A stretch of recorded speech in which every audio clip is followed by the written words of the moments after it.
Malayalam mega star ಭಾರತದ super ಸ್ಟಾರ್ಗಳಲ್ಲೊಬ್ಬರಾದ Mammootty ವಿರುದ್ಧ ಬಲಪಂಥೀಯರಿಂದ troll ದಾಳಿ. ಸಾಮಾಜಿಕ ತಾಣದಾದ್ಯಂತ ರೈಟ್ ವಿಂಗ್ ಟ್ರೋಲ್ಗಳು ಮಮ್ಮುಟ್ಟಿ ವಿರುದ್ಧ ಅಪಪ್ರಚಾರ ನಡೆಸ್ತಾ ಇದ್ದು, ಮಮ್ಮುಟ್ಟಿಯ ಮುಂದಿನ ಸಿನಿಮಾಗಳನ್ನ ನಿಷೇಧಿಸಬೇಕು ಅಂತ ಪ್ರಚಾರ ಮಾಡ್ತಾ ಇವೆ. ಇದಕ್ಕೆ ಕಾರಣವಾದದ್ದು ಮಮ್ಮುಟ್ಟಿ ನಟಿಸಿ 2022ರಲ್ಲಿ ಬಿಡುಗಡೆಯಾಗಿದ್ದ ಪುಳು ಎಂಬ ಮಲಯಾಳಂ ಚಿತ್ರ.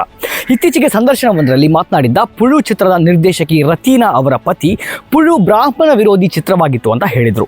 ಮೇಲ್ಜಾತಿಯ ಹಿಂದೂಗಳನ್ನ ಅವಮಾನಿಸುವ ರೀತಿ ಈ ಚಿತ್ರ ಇತ್ತು ಅಂತ ಅವರು ಹೇಳಿದರು. ಕೆಳಜಾತಿಯ ಯುವಕನೊಂದಿಗಿನ ತನ್ನ ತಂಗಿಯ ವಿವಾಹವನ್ನ ವಿರೋಧಿಸುವ ಮೇಲ್ಜಾತಿ ಬ್ರಾಹ್ಮಣನ ಪಾತ್ರವನ್ನ ಮಮ್ಮುಟ್ಟಿ ನಿರ್ವಹಿಸಿದ್ರು.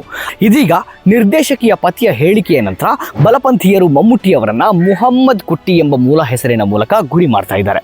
ಇತ್ತ ಕಡೆ ಕೇರಳದಲ್ಲಿ ರಾಜಕೀಯ ನಾಯಕರು ಮಮ್ಮುಟ್ಟಿ ಬೆಂಬಲಕ್ಕೆ ನಿಂತಿದ್ದಾರೆ. ಕಾಂಗ್ರೆಸ್ನ ಕೆಸಿ ವೇಣುಗೋಪಾಲ್, ಕೇರಳದ ಸಚಿವ ಕೆ ರಾಜನ್, ವಿ ಶಿವನ್ಕುಟ್ಟಿ ಸೇರಿ ಹಲವರು ಮಮ್ಮುಟ್ಟಿಯವರನ್ನ ಬೆಂಬಲಿಸಿದ್ದಾರೆ.